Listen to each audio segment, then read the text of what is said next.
should be a pretty easy game. You should say you're gonna win. They'll play Ohio State. Ohio State? Oh, you funny for that one.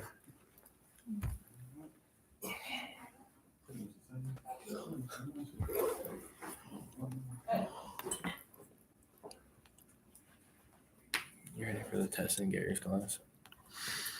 I've been trying to study over it. Yeah. Look, so Tez made an AI podcast. Oh, geez, you're dialed.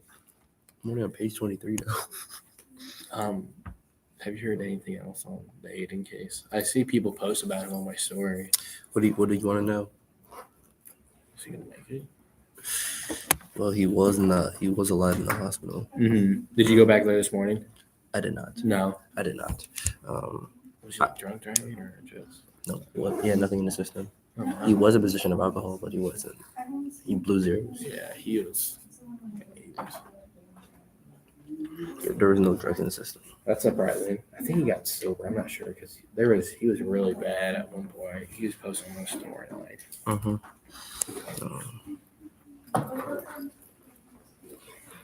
You think he'll be smooth or probably not? Light's not gonna be the same. Yeah. I'll tell you that for sure.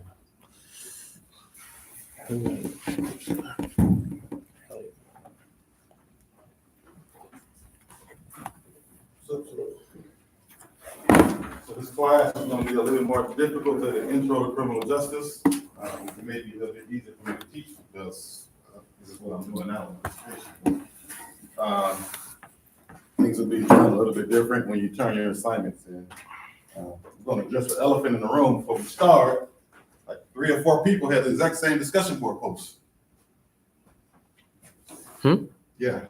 So maybe 2 or 3 people had the exact same discussion board post. So that would tell me that those 2 or 3 people didn't actually put forth the effort to put thought into their discussion board post, because you should not have came up with the same idea or scenarios in your discussion board post. So just make sure, I'm not going to say anything this time, just make sure you do your own work.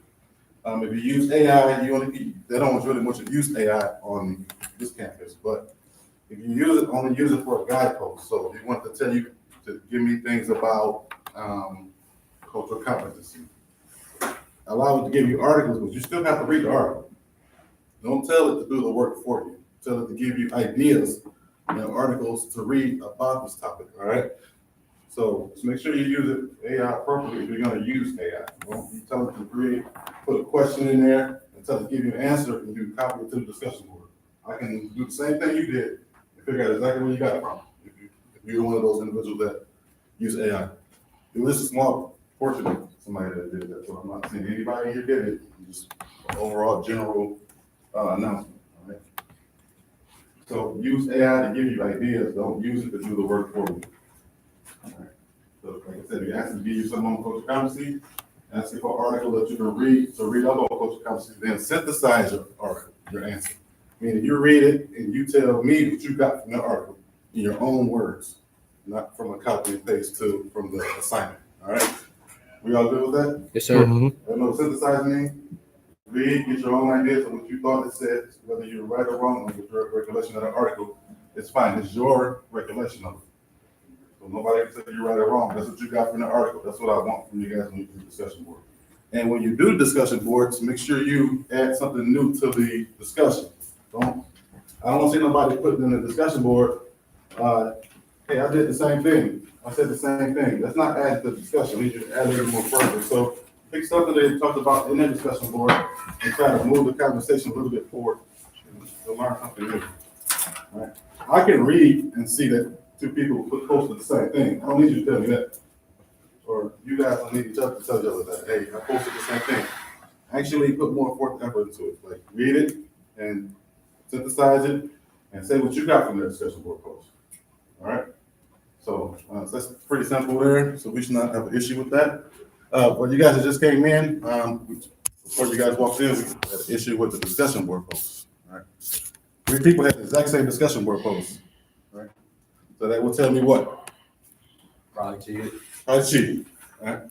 So whoever did it, I'm not gonna say nothing. I'll give you the 4 points, but this better not happen again, because then I gotta report it, because then I'll give you a second chance to do it. If you do it again, then that's just ridiculous when you do it again. All right. Not saying it was either one of you guys, but just saying, just do your own work. synthesize your article. So, like again, if you use ChatGPT, ask it to give you an article to read for that topic you're looking up, and then read the article, then put the article in your own words. Don't use the words that they give you. All right. All right. Who's new here? You're new to the class. I think she's. So I'm the effective last and I'm before with this department. I just started teaching here last year. The department 23 years. Currently I'm attending the Tech in the PhD program, working on my doctorate in global leadership. Got any questions you're interested in inside? Most of the students here are from last year, so I won't waste too much time on introductions. What's your major? Criminology. Okay, what's your major? Just criminal justice. Criminal justice. Okay.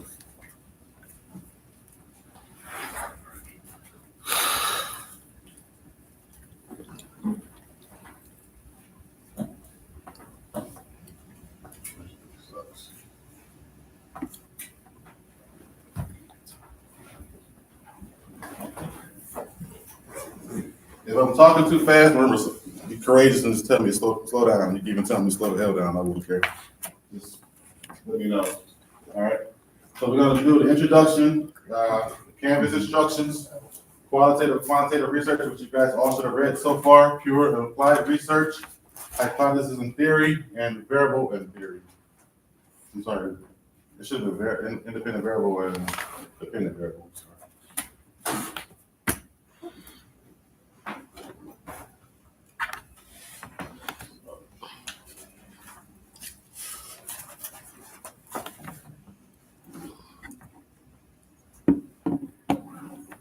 All right, let's talk about modules. Big blue button, just in case we can't have on campus class because the weather's something we'll do class online. I'll just set up a conference online. You can go onto it, get in your computer, log in, and we'll have class online. We were going to have class online with class, but Heather wants me to do a more hybrid class since you guys are so young. So want you guys to actually have interaction. So. We'll do a hybrid class this time. Look at brain fuse online tutoring if you have an issue. So if you do a paper for me, ask them for help. They can proofread it for you or give it to one of your classmates, have them proofread it to see if they understand what you're saying. If they can understand what you're saying, I will probably be able to understand what you're saying. All right, so make sure you utilize these resources you have. Even ask your classmates to proofread your papers. Look for punctuation, grammar errors, because you will be judged. This is a writing class. This is a researcher writing class. So you're gonna have to use your brain a little bit more than you did in introduction to criminal justice class, because now you're doing research. So don't just take somebody's discussion board post to be right. You need to find errors in their discussion board post and talk to them about it in a respectful manner. All right. So keep their work. They can't grow and learn if you're just agreeing with them all the time. So try to critically think their work and see if they're saying something that's not right, correct them. Right? And then you have to let them know where you got your information from when you corrected them, because it's an argument. Right? Pretty much it's an argument in this class. You're going to be arguing all the time about why this is right, why this is wrong, and so forth. Same thing we do in court. When you go to court, you argue with the defense attorney, right? So it's an argument. This is what this class is designed for. And announcements. Always look at the announcements tab. I often put stuff in there. You can see it. If you got any questions, just email me one-on-one. I don't want to make this announcement thing where somebody asks me a question and other classmates like, well, that's a stupid question. I want to avoid that. So just talk to me one-on-one.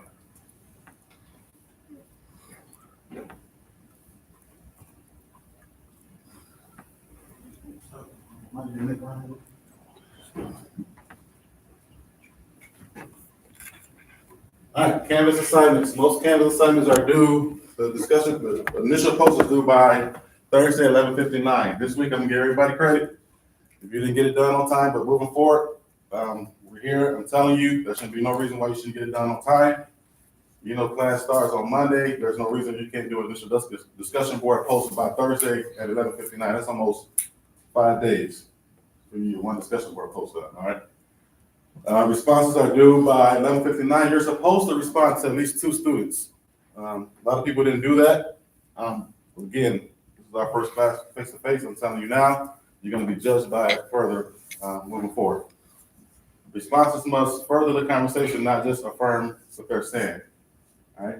So find flaws. If there's no flaws, add to the conversation. Talked about this, but you could also probably strengthen your argument if you talk about this. All right. Critically think. Try to find errors and good points in their statements. The responses of your peers and your response. I'm sorry. Critically think. Try to find errors and good points within the responses from your peers. If they are wrong, find a respectful way to tell them. Like I just said previously.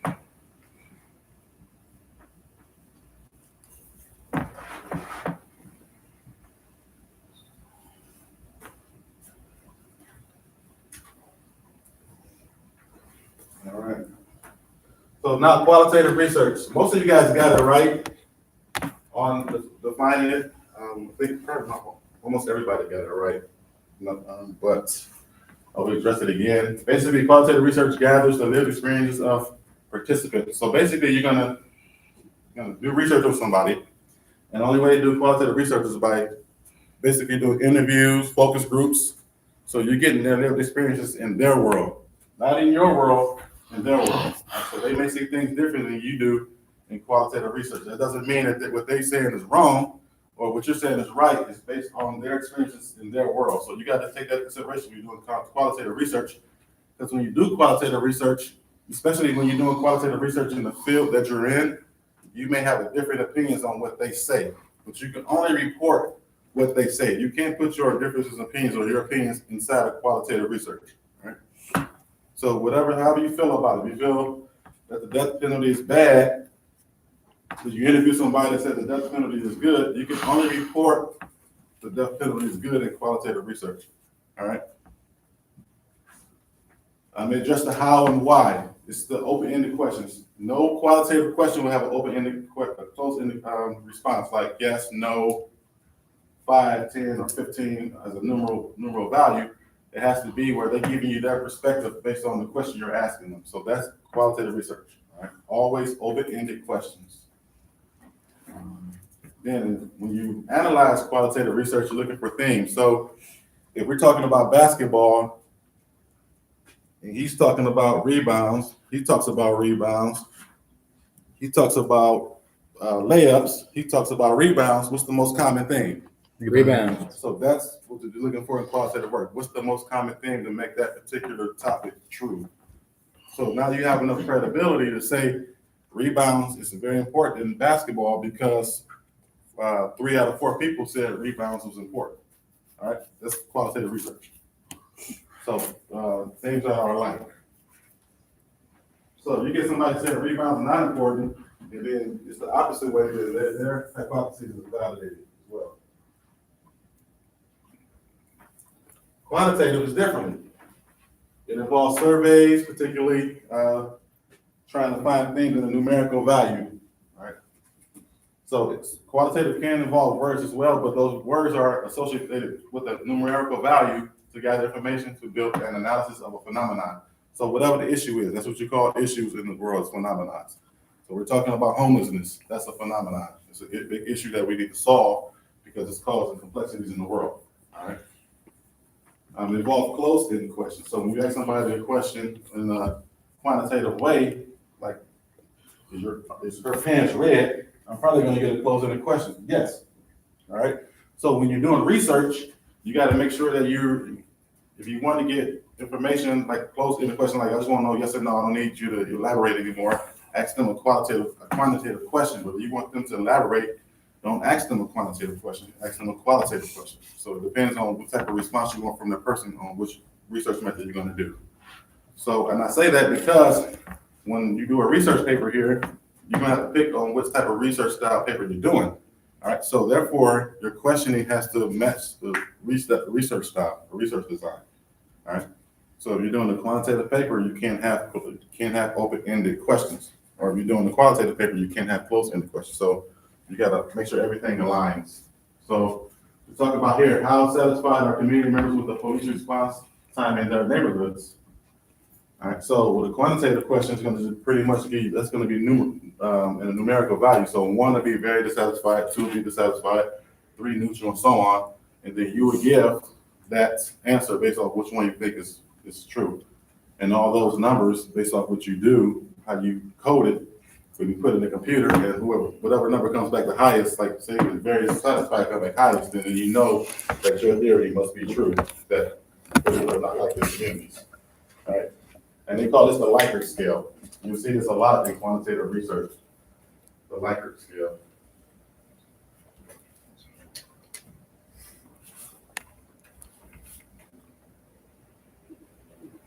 All right, applied research. So research that is done to solve, or it should be done to solve specific problems in the field. All right, some people put that, well, it's like that. So we have an issue with homelessness in Fort Wayne. So that's an issue that Fort Wayne PD has to deal with. That's an applied research because that particular research that we're doing is looking to solve an immediate problem. So immediate problem, I mean, it's going on now. The chief of police asks for a research study to be done on how we're going to solve this homelessness. That's an applied research problem, not a pure. All right. So when you're talking about applied, somebody asks for that research to be done. That's the difference between the pure research, which we'll talk about next. Law enforcement practices applied research daily while working their beats. So law enforcement, when we work on our beats, we get called to calls, correct? It could be a domestic. That's an applied research. You're going to the call, trying to figure out what's going on to solve that problem right now, not later, or not to just put general knowledge out there just to prevent it. So we use applied research a lot. Academics is probably going to be more pure research because academics, you're doing it for you to graduate, so that's more pure. But when you come to apply this in a particular job field. The topic, reducing residential burglary through increased police patrols. The research question would be, in applied research, does increasing police patrols in a high burglary neighborhood reduce the number of reported burglaries over 6 months? The method to test that is a police department adds extra patrol units to the target area while leaving a similar area unchanged as a comparison. All right, so you work in, so since the south side of Fort Wayne have more crime and the north side doesn't, you would put more patrol south side and none north side to see if there's a difference in the amount of burglars being reported. All right, so you want to change the environment on the worst environment versus the best environment. Because changing the environment up north where burglars already low, it's not going to give you much research information. But changing the environment down south where the burglars are high, you can see if it's working. All right, makes sense? Data collected.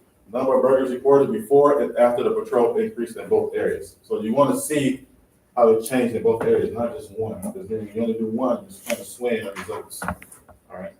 So if you're doing burglaries, the north side may stay the same, but the south side may change. But you have to evaluate both sides.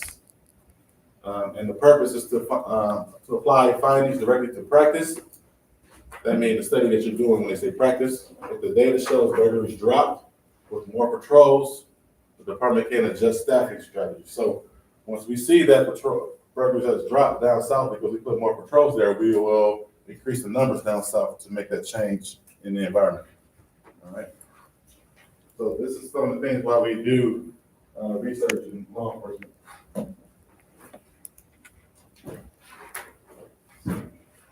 Pure research is basic research, but it is not conducted to solve specific problems in one organization. So what we do here, if you write a dissertation or if you write a research paper in this class, it's not to solve an issue for a community or organization.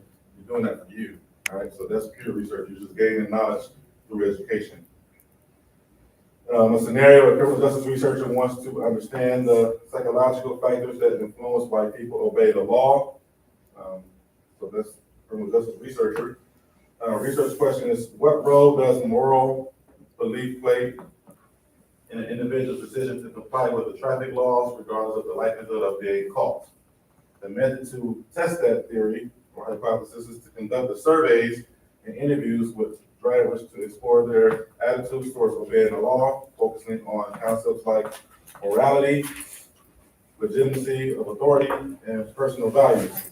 The outcome, the findings help build a theory about human behaviors and the legal compliance. So that's all I'm going to go, but A lot of this stuff is what you're gonna be doing just to gain knowledge.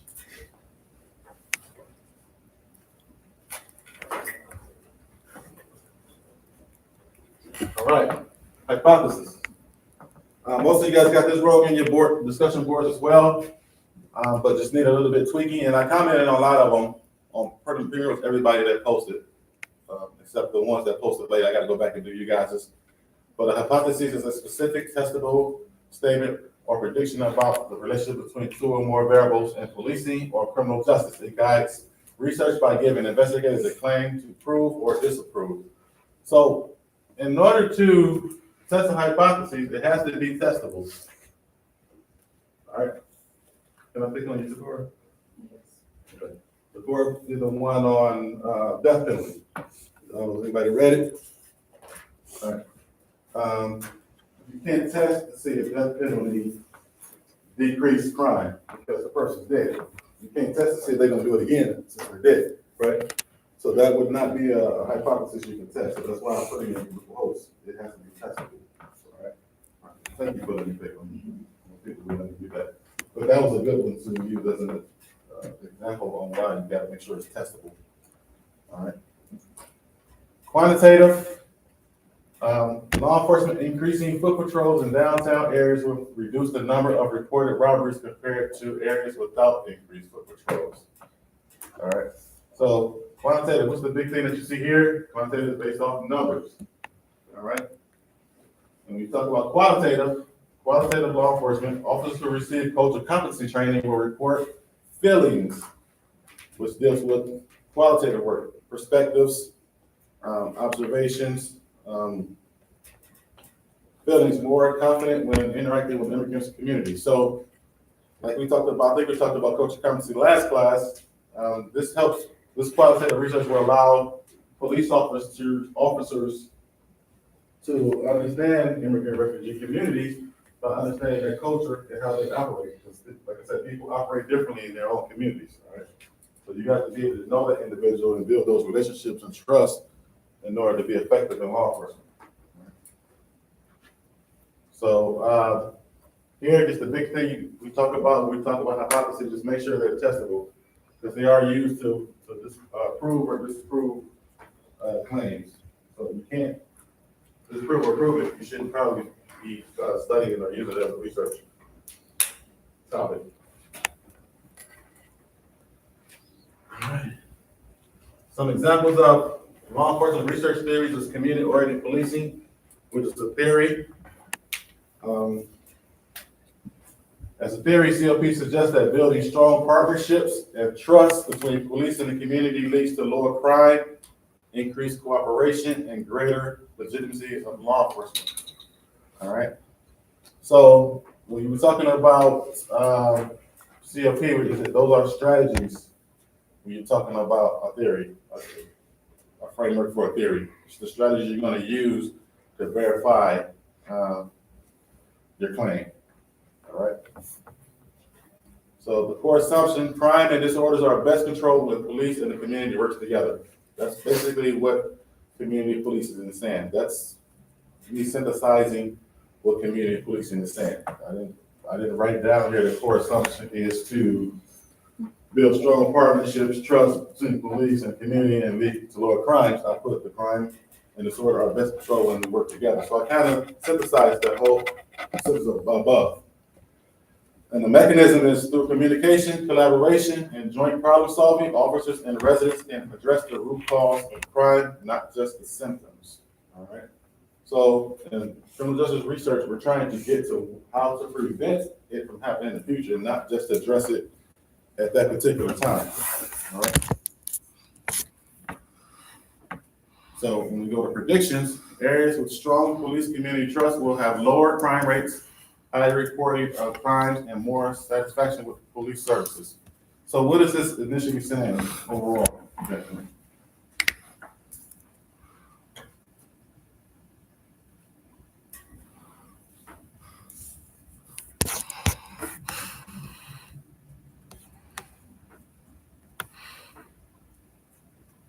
So we what? We have to do what together? maybe work together. So one side can't solve a community's problems. We got to come together and work together, like you would do on a football field. All the positions on the football team works together. One position don't work, none of it works, right?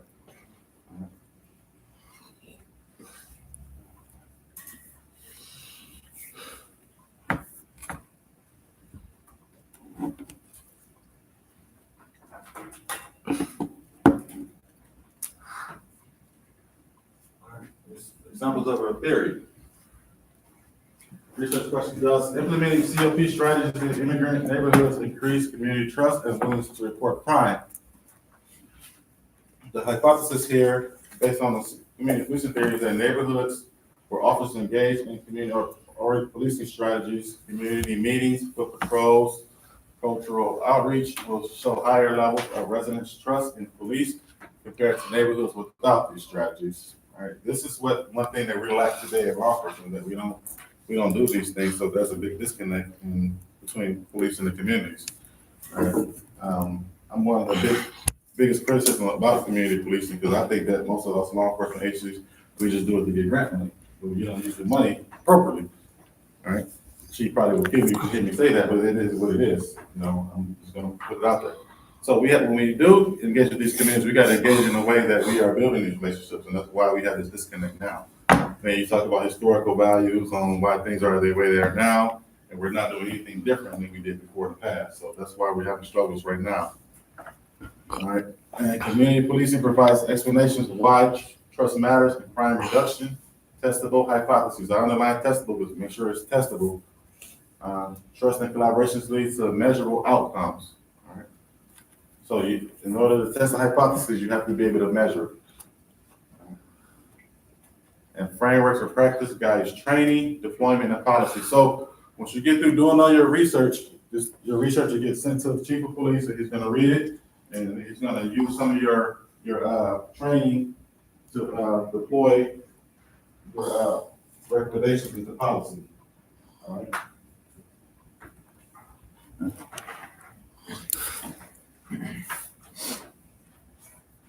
Dependent variable.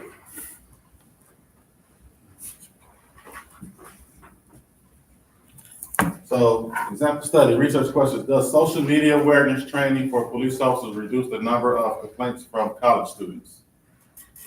The independent variable is whether officers receive social media awareness training, right? Because that's what you're trying, that's the stimulus you're putting in to change the outcome. Right? Some people didn't kind of highlight what was the difference when they put scenarios in on what was the independent variable, what was the dependent variable.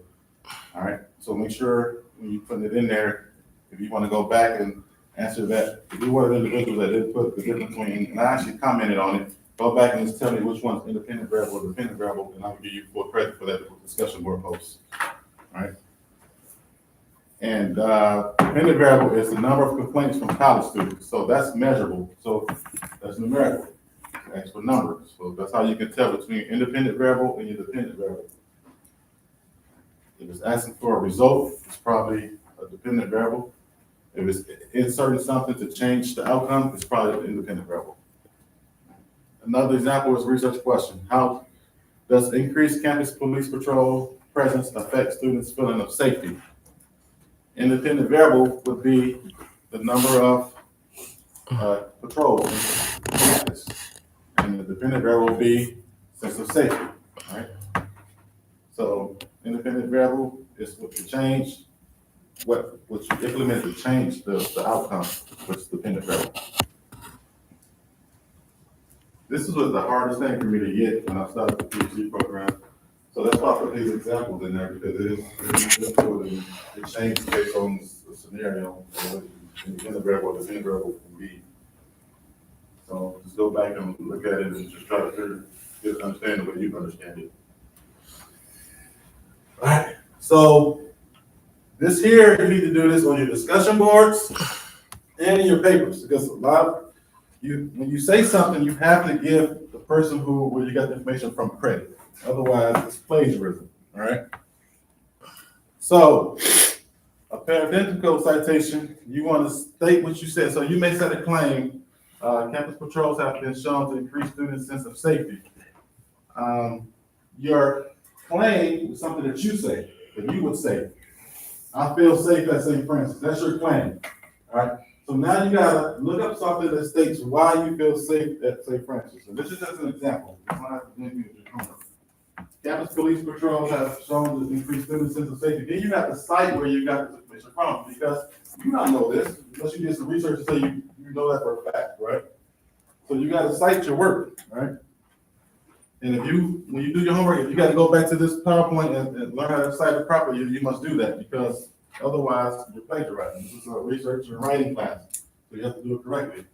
So a parenthetical citation is something you would utilize in grad school. You don't have to do it this way, but if you want to get used to doing it this way, so when you get to grad school, you don't have to relearn it, that's up to you, all right? So that's why I put this up there. So in my PhD program, I can't use a narrative citation, because that's just you listen to the definition, and they want you to synthesize your reading. So you would use a parenthetical citation, which is up top. But right now, for undergrad, you can use a narrative citation. That's fine with me. If it makes it easier for you, then you can transition to a parenthetical citation later. But make sure you put where you got your information from. All right. So you go back to your discussion board post. You guys put a lot of definitions in there, but there's no citations in there. All right. And you didn't know. That's fine. You don't have to go back and do it now. But I just wanted to basically show you guys this. So if it's not coming from you, or if it's not common knowledge in the world, you have to cite it. You have to find out if it's true or not, because you're doing a research class. You just can't take people's word for what they say. You have to actually research it, fact check it. All right. Then you got to do the reference list. This is a tedious task as well, but it's achievable. All right. So the first thing you want to do is put the author. If it's a newspaper article, you want to cite the article of who wrote the newspaper article, not the newspaper company. All right. So let's say it's a newspaper article or a magazine. Cite the article, the author of the magazine. So Smith, first initial, middle initial. It should be a period here. I apologize. Separate the initials, the names for the period and the year. This is all in Purdue Owl. You need to find this. All right. Just go to Purdue Owl, say have a newspaper article. Give me how to cite article properly. Then you put the title of the article in there. All right. So the entire title of the article. Then if it's like the Journal Gazette, which is here in Fort Wayne, you put the Journal Gazette here, saying where you got it from.